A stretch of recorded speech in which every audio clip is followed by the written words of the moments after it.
Dernière longueur de crawl pour Rémi Camus. Il vient d'achever le premier Tour de France à la nage. Son équipe est là pour le soutenir. À son arrivée sur la plage de Monaco, le jeune athlète est sonné et bouleversé. Son aventure a commencé le 1er juin dans la mer du Nord à Dunkerque.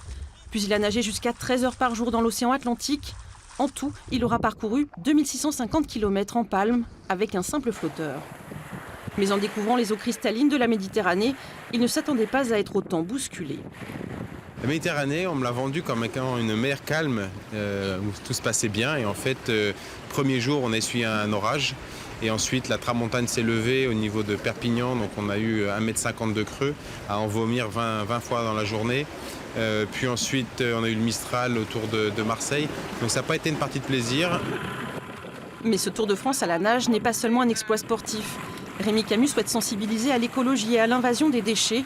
Du nord au sud de la France, à 1 km du littoral, il a nagé dans des eaux polluées par les hydrocarbures, des emballages plastiques ou encore des pneus.